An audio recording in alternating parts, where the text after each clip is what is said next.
प्रभुस्तुल्य मनोवृत्ति पार्श्वनाथ जिनोस्तु न, पार्श्वनाथ जिनोस्तु न। बोलिए देवादिदेव 1008 श्री पार्श्वनाथ भगवान की, 10 लक्षण महापर्व की, उत्तम सत्य धर्म की। 10 लक्षण महापर्व का आज 5वां दिन है और पिछले 4 दिनों में हमने जो 4 दोहे बहुत अच्छी तरह याद किए हैं, समझे हैं, हम एक दफ़े उनको दोहरा लेते हैं और फिर अपनी बात को आगे बढ़ाएंगे। एक तो हमने ये सीखा है, कला बेहतर पुरुष की जिनमें 2 सरदार, एक जीव की जीविका दूजा जीवोद्धार। दूसरा इम्पोर्टेंट दोहा हमने ये सीखा है, अरे सुधारक जगत के चिंता मत कर यार, तेरा मन ही जगत है पहले इसे सुधार। एक दुआ हमने ये सीखा है, धर्म बढ़े तो धन बढ़े, धन बढ़ मन बढ़ जाए, मन बढ़ते सब बढ़त है, बढ़त बढ़त बढ़ जाए। और एक चौथा इसी के साथ का है, धर्म घटे तो धन घटे, धन घट मन घट जाए, मन घटते सब घटत है, घटत घटत घट जाए। ये 4 दोहे थोड़ा याद रख सके इसलिए मैं बार बार दोहराता हूँ। और इन 4 दोहों के अलावा भी हमने बहुत बातें सीखी है, पर उसमें से एक छोटा सा और अमृत वाक्य, परमाणु बम जैसी जिसमें ताकत है, वो भी सीखा है। और वो छोटा सा वाक्य ये है, ज्ञानात् त्यागः त्यागात् शांति। ज्ञान से त्याग होता है और त्याग से शांति मिलती है। ये पूरा जैन धर्म का सार है, पूरी जिनवाणी का पूरा मोक्ष मार्ग का सार ये है, ज्ञानात् त्यागः त्यागात् शांति। इस जीव को संसार में भटकते हुए बहुत दुख भोगने पड़ रहे हैं, उन दुखों से शांति कैसे मिले? त्याग से मिल सकती है। और वो त्याग कैसे हो सकता है? ज्ञान से। ज्ञान भी चाहिए और ज्ञान के बाद त्याग भी चाहिए, तब शांति मिलती है। ज्ञानात् त्यागः त्यागात् शांति। अब प्रश्न ये पैदा होता है कि त्याग किसका करना है। कई भाई बहनों ने पूछा कि त्याग किसका करना, ज्ञान किसका करना, वो चर्चा हमने कल करी। ज्ञान करना आत्मा का, तत्व ज्ञान। ज्ञान माने कौन सा ज्ञान? कोई लौकिक ज्ञान नहीं, कोई सांसारिक ज्ञान नहीं, बल्कि अध्यात्म ज्ञान, तत्व ज्ञान। उससे ही त्याग होगा और उससे ही शांति मिलेगी। तो ज्ञानात् त्याग, ज्ञान से शांति मिलती है। कौन से ज्ञान से? जिनवाणी के ज्ञान से, आत्मा के ज्ञान से, तत्व ज्ञान से। भेद विज्ञान से, ना कि कोई दुनियादारी के बिजनेस के उससे ज्ञान से, तत्व ज्ञान से। संसार में तैरने की कला नहीं सीखी तो सारी जिंदगी बेकार गई। इसलिए वो कला पहले सीखनी है उस ज्ञान से। अब दूसरा प्रश्न, त्याग किसका करें, काय का त्याग होगा? तो मैं जिनवाणी की भाषा में 2 मिनट में आपको समझाऊं ताकि बात सही सही सामने आ जाए। त्याग किसका होगा? त्याग होता है द्रव्य कर्म, भाव कर्म और नो कर्म। 3 चीज बहुत जरूरी है। 2 मिनट मन लगा के समझ लेंगे तो आपको जैन धर्म की बहुत बड़ी फिलॉसफी समझ में आ जाएगी, पूरा कर्म सिद्धांत और मोक्ष मार्ग समझ में आ जाएगा। मगर 2 मिनट कंसंट्रेशन चाहिए। 3 चीजों का त्याग करना है।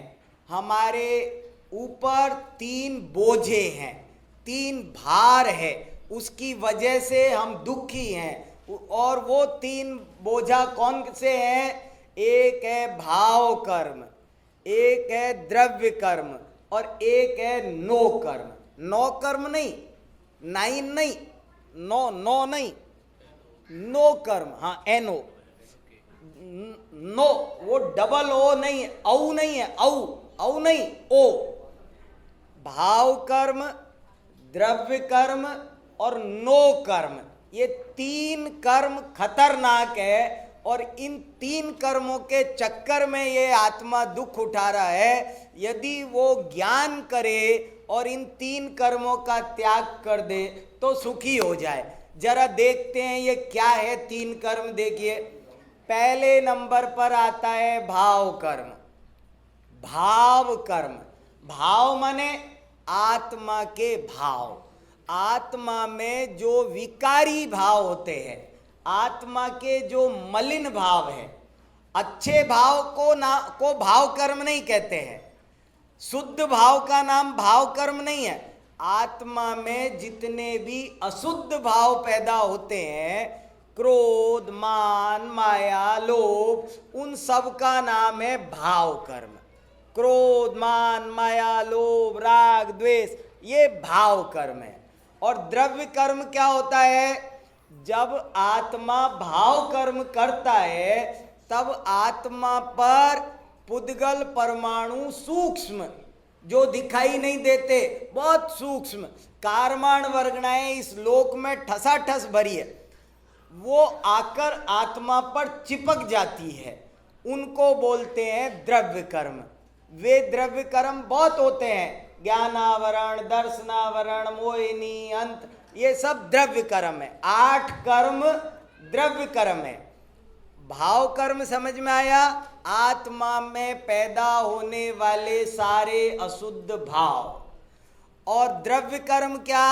आत्मा के ऊपर जो लेयर बन के चिपकती है पौद्गलिक कर्मों की, उसका नाम है द्रव्य कर्म। और नो कर्म क्या होता है? नो कर्म, बहुत से लोग इसको नौ कर्म बोल देते हैं। नौ नहीं, ऐसे ही एक कसाई भी होती है, उसका नाम होता है नो कसाय। 4 कसाय होती है और 9 नो कसाय होती है। नो कसाय, नो माने छोटी। नो शब्द का मतलब यहां पर है छोटा, छोटी। जैसे बड़ी कसाय है क्रोध, मान, माया, लोभ, ये कसाय है। और नो कसाय क्या होती है? हास्य, रति, अरति, शोक, भय, जुगुप्सा, स्त्रीवेद, पुरुषवेद, नपुंसक वेद, ये नो कसाय। नो कसाय माने ये छोटी कसाय है।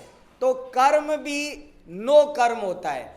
आत्मा में पैदा होने वाले अशुद्ध भावों को कहते हैं भाव कर्म। आत्मा के ऊपर चिपकने वाले पुद्गल परमाणुओं को कहते हैं द्रव्य कर्म। और बाहर की वे सब चीजें जिनको हम अपनी मानते हैं, उनका नाम है नो कर्म।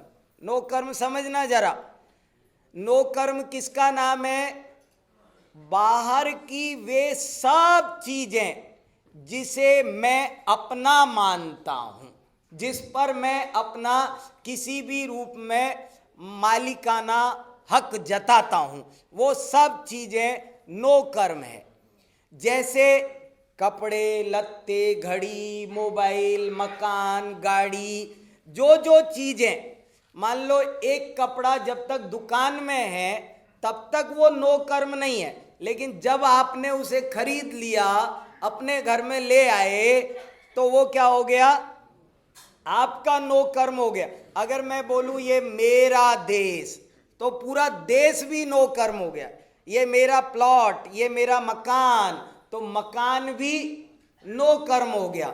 नो कर्म माने बाहर की वे सब चीजें जिनको मैं अपना मानता हूं, स्त्री, पुत्र, कुटुंब, परिवार, रुपया, पैसा, दुनिया भर की चीजें, कंप्यूटर, कुर्सी, टेबल, जब उनको आपने, जब तक आपके पास नहीं थी तब तक नो कर्म नहीं थी, और जब वो हट जाएगी तब फिर आपका नो कर्म नहीं है। लेकिन जब तक आपके पास में है तब तक वो हमारा आपका नो कर्म है।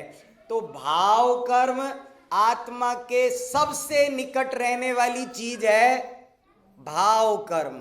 उससे थोड़ी दूर रहने वाली चीज है द्रव्य कर्म, और उससे भी ज्यादा दूर रहने वाली चीज है नो कर्म। नो कर्म को छोड़ना आसान है, लेकिन भाव कर्म, द्रव्य कर्म से बेड़ा पार करना वो आसान काम नहीं है। इसलिए अब हमारी बात पूरी हुई। ज्ञानात त्यागः, त्यागात शांति। कौन से ज्ञान से? तत्व ज्ञान से, आत्मज्ञान से। त्यागात शांति, कौन से त्याग से? भाव कर्म, द्रव्य कर्म, नो कर्म। ये तीनों कर्मों का जब त्याग होगा तब मुक्त दशा प्राप्त होगी, और तब वास्तव में शांति मिलेगी। देखो, इस चीज को और एक मिनट एक सरल उदाहरण से मैं क्लियर करने की कोशिश करता हूं। मैं रोजाना 4-5 दिन से मंगलाचरण के समय एक संस्कृत का श्लोक भी पढ़ता हूं। अभी तक उसका अर्थ नहीं बताया, क्योंकि अभी उसका कोई कॉन्टेक्स्ट नहीं आ रहा था। अब आज आ गया है, इसलिए आज अब वो बताता हूं। एक श्लोक बार बार बोल रहा हूं। कमठे च धरणेन्द्रे च सोचितम कर्म कुर्वती प्रभुस्तुल्य मनोवृत्ति पार्श्वनाथ जिनोस्तुनः। बहुत सुंदर अच्छा जिनवाणी का श्लोक है। इसका हिंदी में मीनिंग तो इतना सा है, जो पार्श्वनाथ भगवान कमठ के प्रति भी और धर्मेंद्र पद्मावती के प्रति भी समान मनोवृत्ति धारण करते थे, वे सदा मेरे हृदय में विराजमान हो जाओ। ये इसका हिंदी अर्थ इतना सही है। कमठे च धर्मेंद्रे च सोचितम कर्म कुर्वती प्रभुस्तुल्य मनोवृत्ति पार्श्वनाथ जिनोस्तुनः। वे पार्श्वनाथ भगवान मेरे अंदर विराजो, जो सबके प्रति, जो सेवा कर रहा था, उपसर्ग दूर किया था उसके प्रति भी, और जिसने उपसर्ग किया उसके प्रति भी किंचित भी राग द्वेष नहीं कर रहे थे, समता भावी थे। वे मेरे हृदय में विराजो। हृदय में विराजो का मतलब समझते हैं?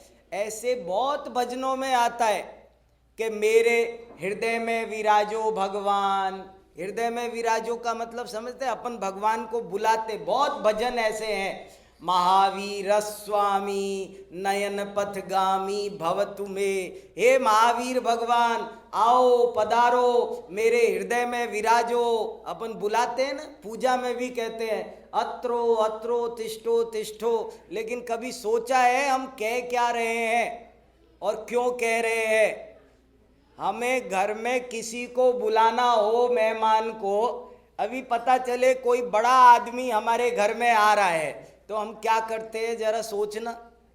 अगर हमें ये पता चले कि कोई बड़ा आदमी, बड़ा नेता, कोई बड़े महाराज जी, भट्टारक स्वामी जी घर में आ रहे हैं, तो अब क्या करोगे? घर एकदम साफ सुथरा होना चाहिए, कहीं कोई औने कोने में भी कूड़ा करकट नहीं होना चाहिए। बच्चों को भी समझाते, देखो बेटा शांति रखना, स्वामी जी आ रहे हैं, शोरगुल नहीं कर, दंगा नहीं करना, चुप रहना।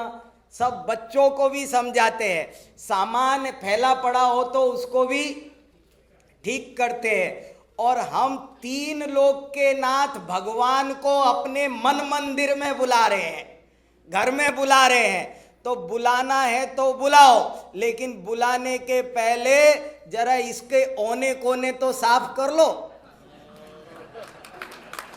नहीं दादा, उनको बुला रहे हैं, ठीक है, बुलाना है तो सच्चे मन से बुलाओ।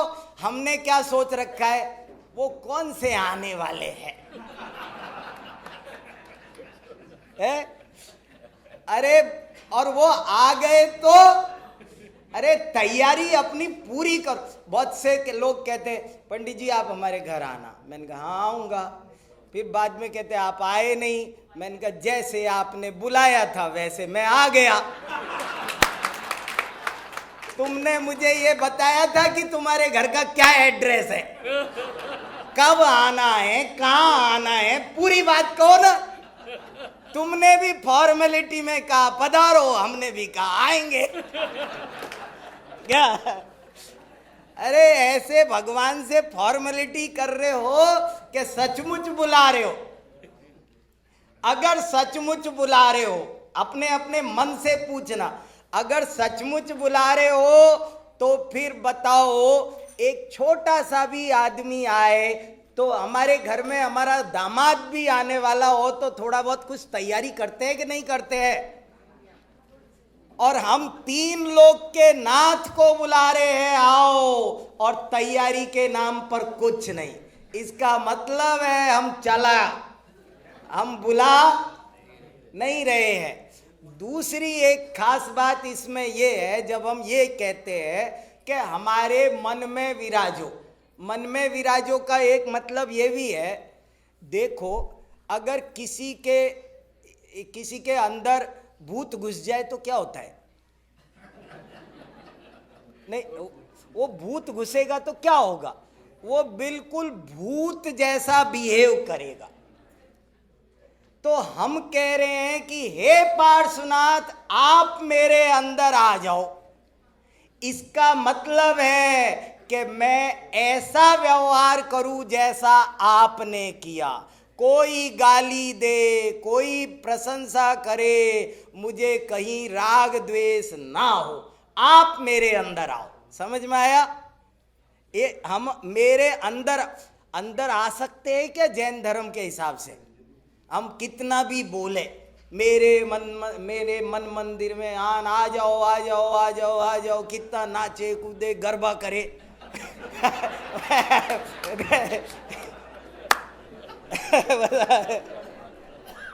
कितना भी करो, मगर वो आ सकते हैं क्या? वो तो सिद्ध शिला पर बैठे हैं। हम कितना भी कहे वो आने वाले, मगर ये हमारी भावना है, हम चाहते हैं। और इसके थ्रू जो मैसेज है वो ये है कि हमारे अंदर कोई भी व्यक्ति आएगा, देखो हमें अपने किसी अच्छे टीचर की याद आती है तो क्या होता है, हम उस जैसा व्यवहार कर। किसी दिन मेरा मन करता है आज क्लास में 15 मिनट लेट जाता हूँ, तो फिर मुझे मेरे एक सर याद आ जाते हैं जिन्होंने यूनिवर्सिटी में पढ़ा है, कभी 1 मिनट भी लेट नहीं आते थे क्लास में, वो याद आ जाते हैं। फिर मैं सोचता हूँ नहीं टाइम से ही जाना, चलो। तो उनकी याद क्या काम आई? मुझे टाइम पर भेजने के काम आई। ऐसे ही जब हमारे मन में राग द्वेष पैदा होते हैं तो हम इतने बड़े भगवान से कहते हैं कि जिसने आपको 10 जन्म में मरणांतक दुख दिया, आपने सुई की नोक बराबर उससे द्वेष नहीं किया और इतना बड़ा आपका उपसर्ग दूर किया, लेकिन आपने उसके प्रति तनिक भी राग नहीं किया। हे भगवान, आपकी ये दशा मेरी कब होगी? तब होगी जब आप मेरे हृदय में पधारोगे। ये तो इस श्लोक का सीधा अर्थ है। अब एक दफे श्लोक फिर सुन लो, अब अर्थ समझ में आएगा। पहले सुना, अर्थ समझने के बाद सुनते हैं तो कुछ चेंज नजर आता है।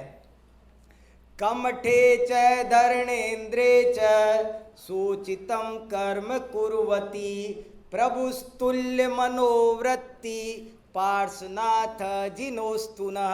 अब सब समझ में आ गया होगा स्पष्ट।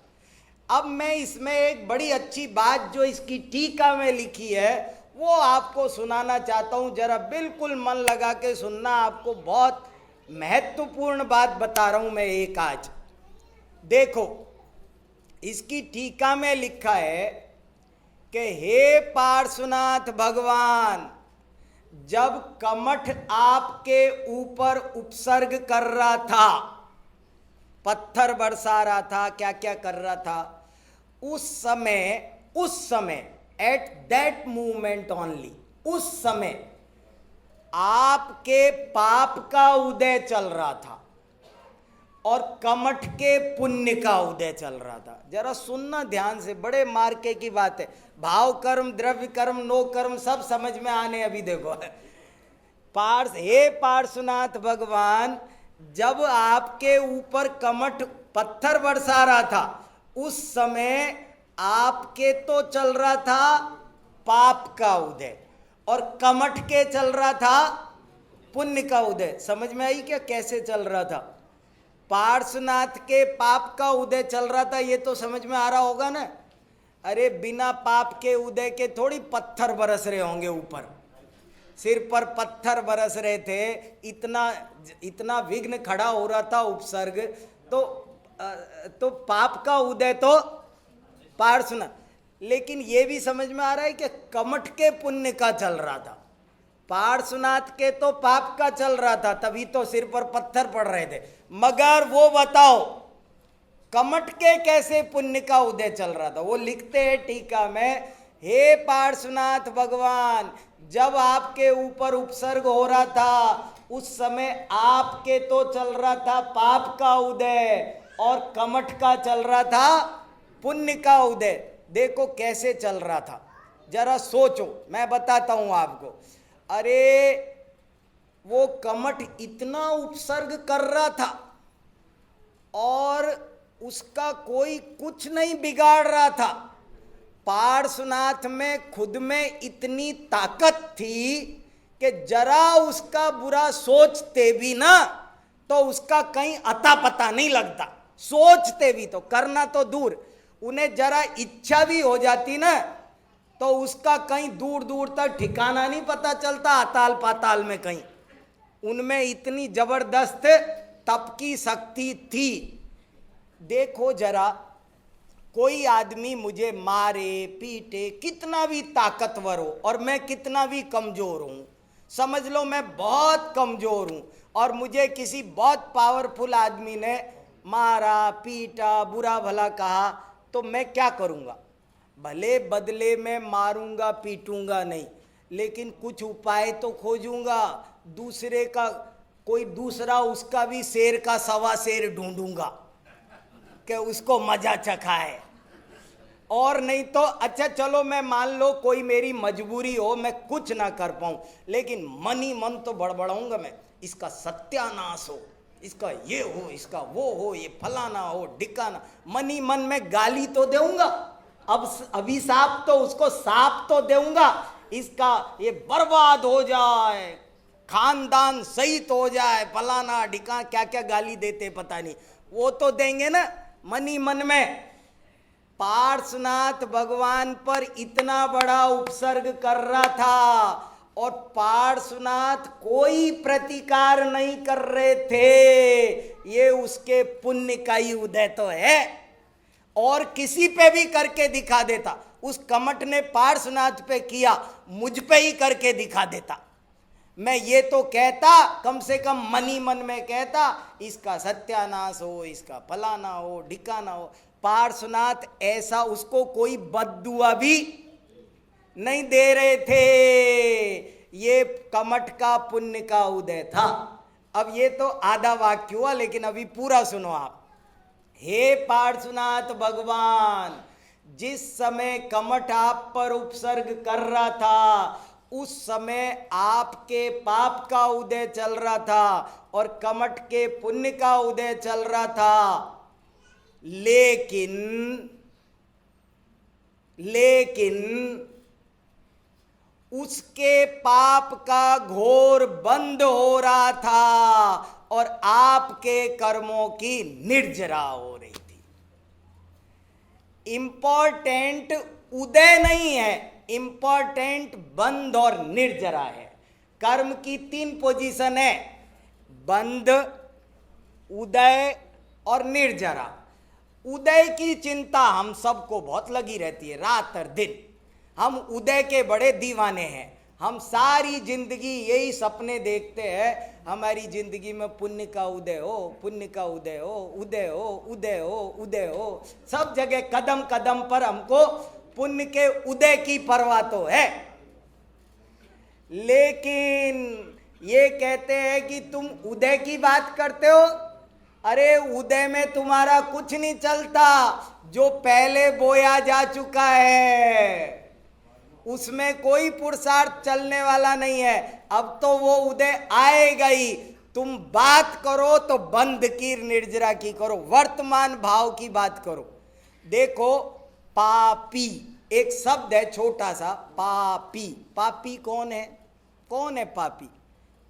जिसके पाप का उदय हो वो पापी है, या जो पाप का बंद करता है वो पापी है। समझना, मैं जरा इस सेंटेंस को ऑपरेट कर रहा हूं। पापी, पापी मीन्स जरा ऑपरेट करे। पापी, पापी माने जिसके पाप का बहुत उदय हो उसे पापी कहते हैं। एग्री हो आप?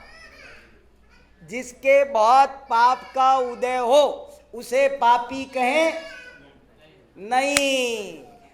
पापी उसे कहेंगे जो बहुत पाप का बंध करता है। जिसके वर्तमान में पाप भाव है उसको पापी कहते हैं। इसलिए ये कवि लिख रहा है कि हे पार्श्वनाथ भगवान, जब कमठ उपसर्ग कर रहा था उस समय आपके पाप का उदय था, कमठ के पुण्य का उदय था। लेकिन उदय होना कोई बड़ी बात नहीं है, इससे कोई फर्क नहीं पड़ता। फर्क पड़ता है कि इस समय बंध कौन कर रहा है और निर्जरा कौन कर रहा है। आप कर रहे थे कर्मों की निर्जरा और वो कर रहा था कर्मों का बंध। मैं कहना ये चाहता हूँ कुल मिलाकर इस बात से कि हम लोग 24 घंटे उदय उदय उदय उदय की बात तो करते हैं, लेकिन उदय में हमारा पुरुषार्थ नहीं चलता। हमको तो बंध के बारे में सोचना है, हमें तो कर्मों की निर्जरा के बारे में सोचना है, और वो इम्पोर्टेंट पॉइंट है। और उसी से भाव कर्म, द्रव्य कर्म, नो कर्म का त्याग होगा। देखो, इस तरह से ये जिनवाणी की बड़ी अच्छी अच्छी बातें हैं, इनको हमें बहुत संभाल कर रखना है, इनको जन जन तक पहुंचाना है। इन चीज़ों को सुनने समझने की हमको प्रथा चालू रखनी है। ये बहुत मेहनत से हजारों सालों से हमारा तत्व ज्ञान जिनवाणी में सुरक्षित है। अगर हम लापरवाही कर गए तो ये सब बातें सुनी समझी नहीं तो सब खत्म हो जाएंगी और बहुत बड़ा नुकसान हो जाएगा। इन चीज़ों को समझना बहुत ज़रूरी है। एक छोटी सी बड़ी अच्छी कहानी आती है हमारे प्राकृत आगमों में इस बात के लिए। मैं उस कहानी को सुनाकर फिर उत्तम सत्य धर्म की बात पढ़कर आज का पूरा करेंगे, बहुत लंबा नहीं करेंगे आज। देखो सुनो, एक सेठ था, उसके 4 बहुएं थी, और वो सेठ के मन में ये विचार आया कि मैं घर की चाबी किसको दूं, किसको अब घर की मालकिन। सेठानी भी जा चुकी थी, सेठ चाहता था कि अब मैं भी घर छोड़ करके आत्मा का कल्याण करूं, पर ये घर की चाबी मालकिन किसको बनाऊं, क्या करूं, किसको, कौन समझदार है। तो उसने एक प्रोग्राम किया, पार्टी की, समाज के 5 लोगों को भी बुलाया और बुला करके अपनी चारों बहुओं को बुलाया, सबके बीच, पंचों के बीच, और चारों बहुओं को 5-5 धान के दाने दे दिए। धान के दाने समझ में आया? धान, चावल तो सही, चावल वो दे दिए, 5-5 दाने दे दिए चारों को, और कहा देखो बेटा, मैं थोड़ा तीर्थ यात्रा को जाता हूँ, 1-2 साल बाद लौटूंगा, तब मैं तुमसे वापस लेऊंगा, इनको सबको रखो संभाल के। वो चला गया। अब जाने के बाद में एक बहू सोचती है, इन 5 को कहाँ संभाल के रखूं मैं, बहुत घर में है, जब मांगेंगे उठा के दे दूंगी मुट्ठी भर के। फेंक दिए उसने, कौन संभाल के रखे इनको 5 को, 5 चावल संभाल के रखूं इनको, फेंक दिए उसने।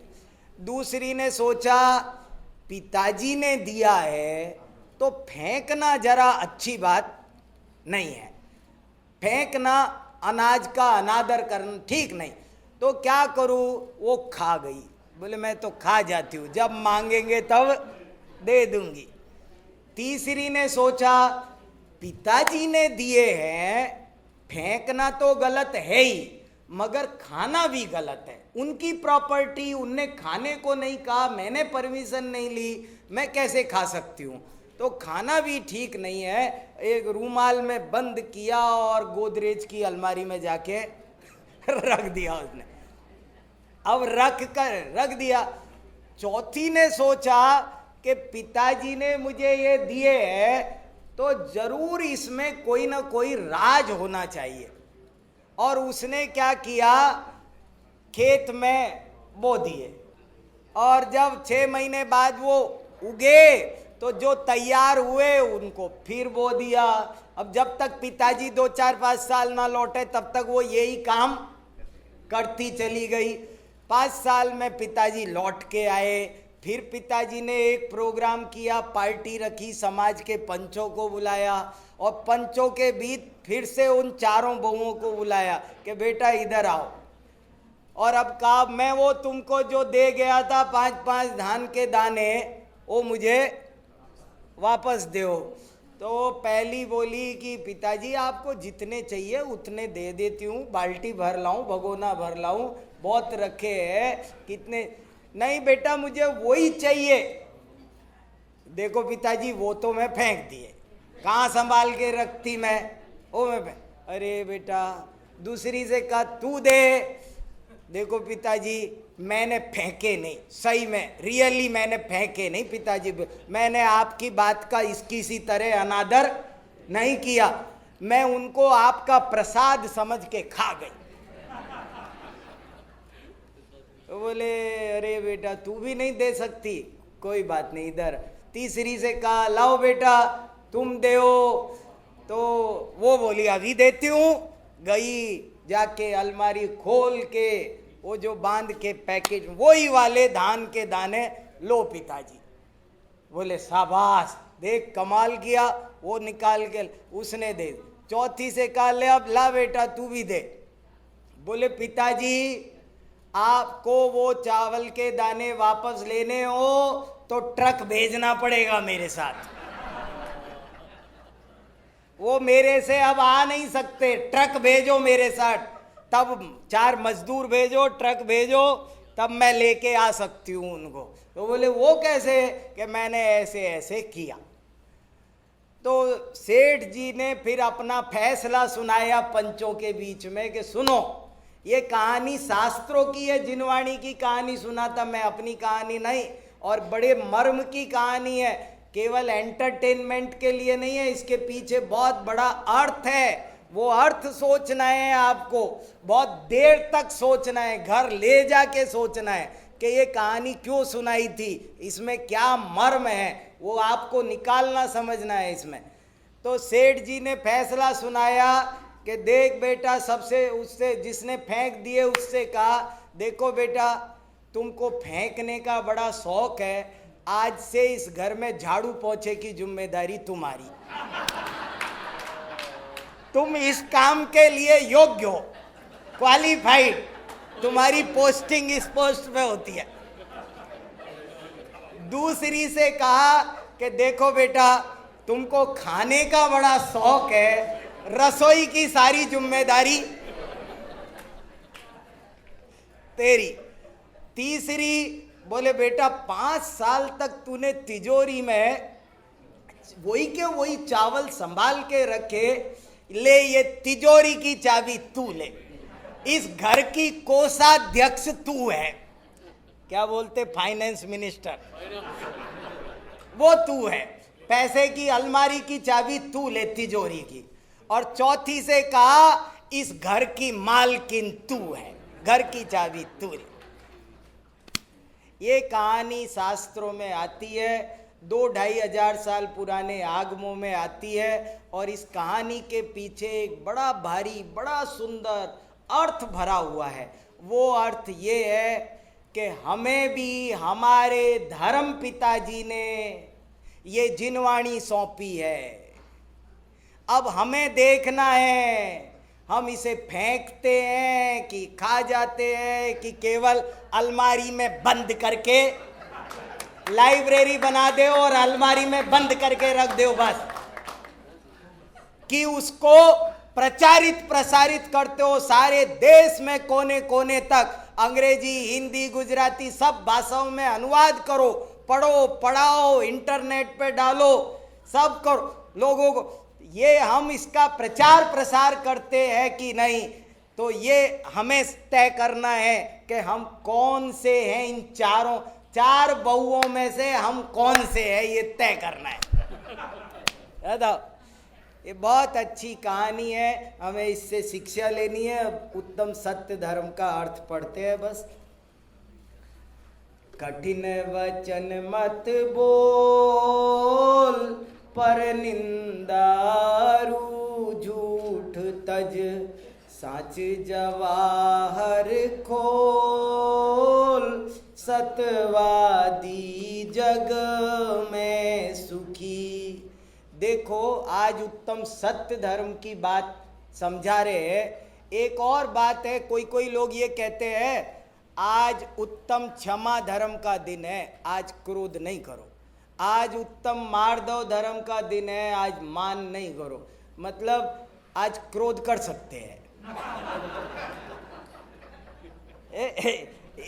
एक दिन, अरे आज सत्य धर्म का दिन है तो आज सत्य बोलो, बाकी दिन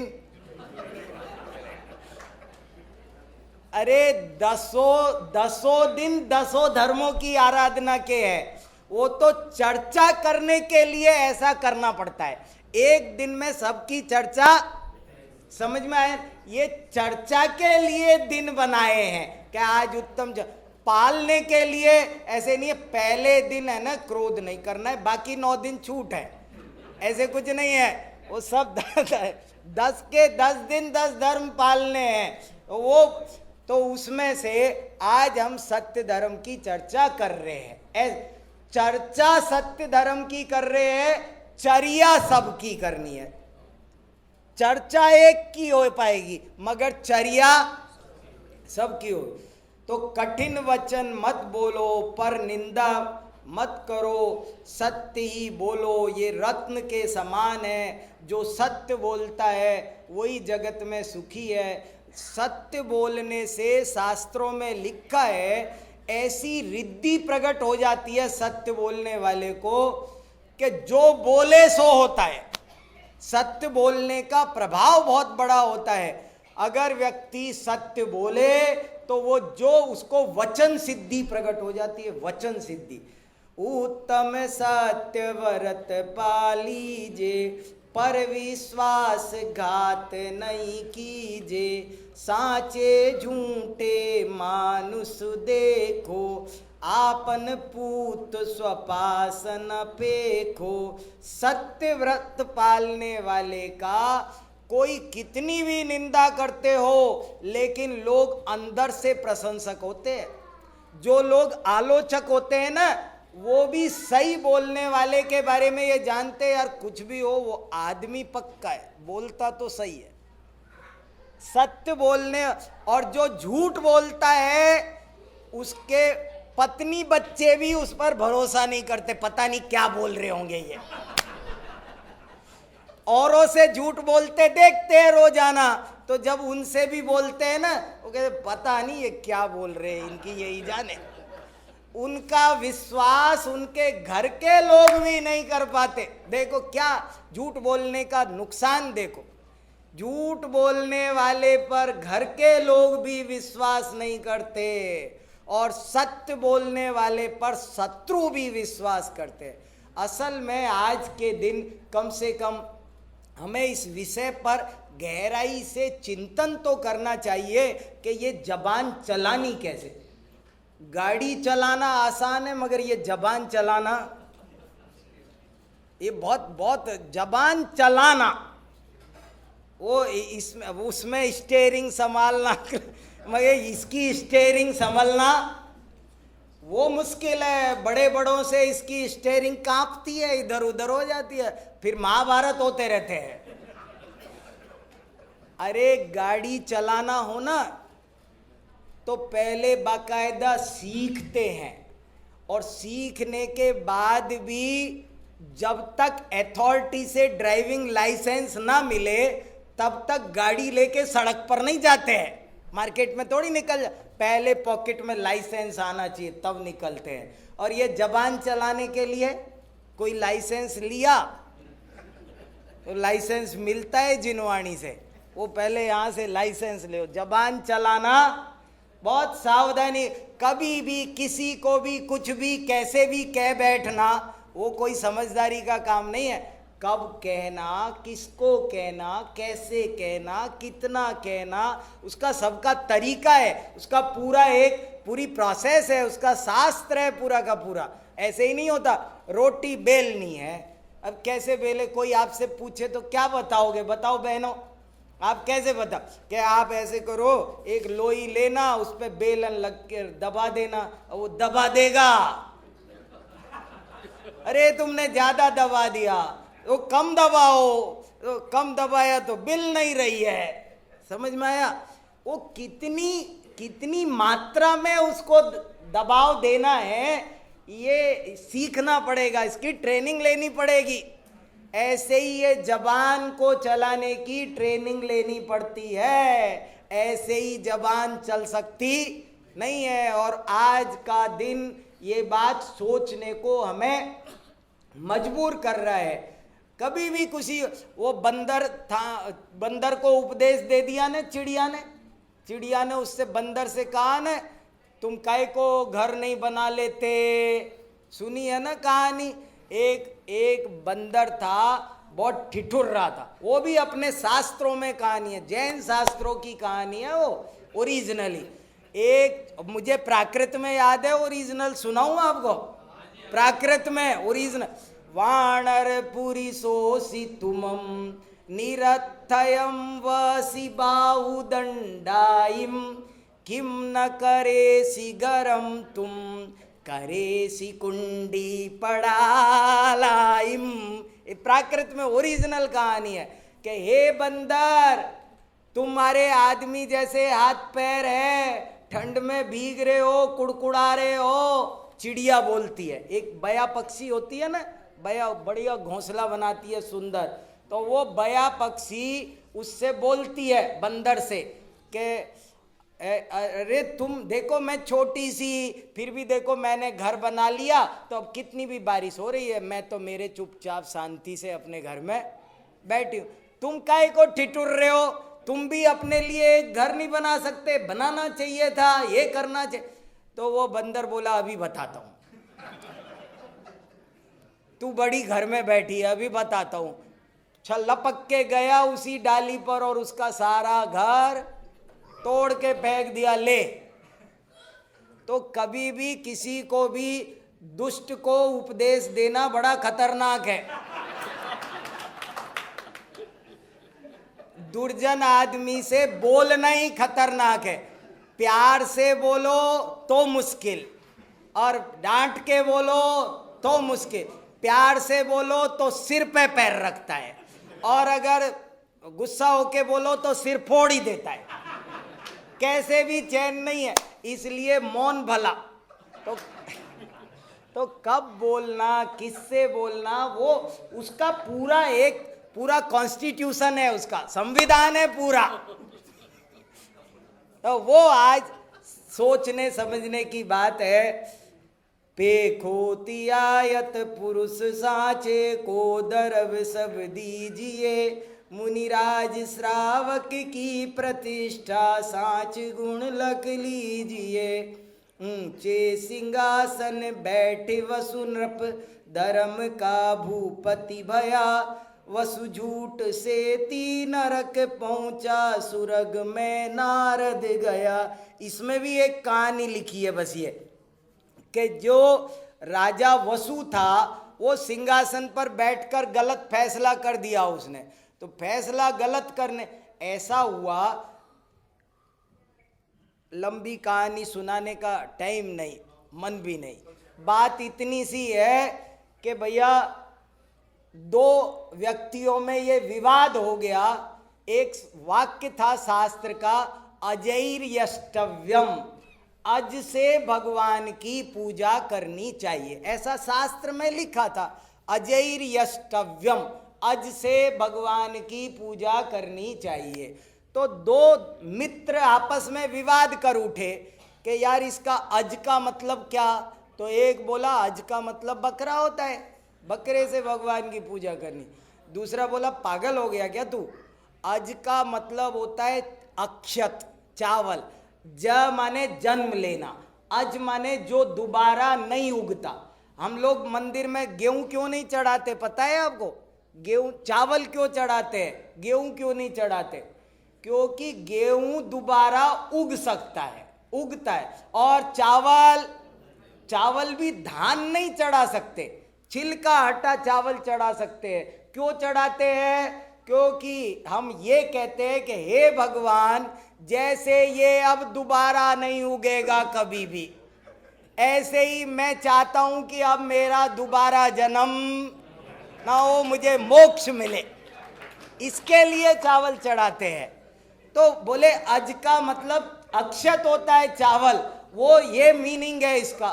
तो लड़ बैठे बहुत, नहीं वो कह रहा है नहीं बकरा होता है, देख ले डिक्शनरी। वो कह रहा है कि नहीं अज माने यहाँ पर होता है बकरा, मगर यहाँ इसका अर्थ चावल है, ये मीनिंग है, यहाँ कॉन्टेक्स्ट देखना पड़ता है। अब विवाद हो गया, राजा के पास गए, राजा ने ले ली रिश्वत, भ्रष्टाचार, और उसने फैसला सुनाया। बोले जी वो जो बकरा कह रहा है ना वो ठीक है, फैसला दे दिया उसने। फैसला देते ही उसका सिंहासन जमीन में धस गया, मर गया, राजा मरकर नरक पहुंचा। तो वो लिखा है इसमें, ऊंचे सिंहासन बैठे वसु नृप, धर्म का भूपति भया, वसु झूठ से ती नरक पहुंचा, सुरग में नारद गया। और वो जो कहता था कि अक्षत है, उसका नाम नारद था, तो वो स्वर्ग में गया। उसने लोगों को ये चावल से पूजा करने की परंपरा सिखाई, और उसने वो बकरे वाली परंपरा शुरू करके अपना भी, वो कौए जैसे परामर्शदाता मिल जाते तब ऐसा घोटाला होता है। उसने कौए जैसी सलाह दे दी ना, कितने लोगों का नुकसान किया, अपना भी। आज तक कितने असंख्य जीव उस चक्कर में मारे गए। तो इसलिए सत्य ही बोलना चाहिए, सोच समझ कर बोलना चाहिए, यही उत्तम सत्य धर्म है। ऐसा उत्तम सत्य धर्म हम सभी धारण करें। मैं इसी पवित्र भावना के साथ आज की बात पूरी करता हूँ। आज का मंत्र जाप, ओम ह्रीम श्रीम उत्तम सत्य धर्मांगाय नमः। ओम ह्रीम श्रीम उत्तम सत्य धर्मांगाय नमः। ओम ह्रीम श्रीम उत्तम सत्य धर्मांगाय नमः। अपनी शक्ति अनुसार 9, 27, 108 बार हम सब इसका जाप करेंगे बाद में। धन्यवाद। जिनवाणी स्तुति पढ़ो भैया।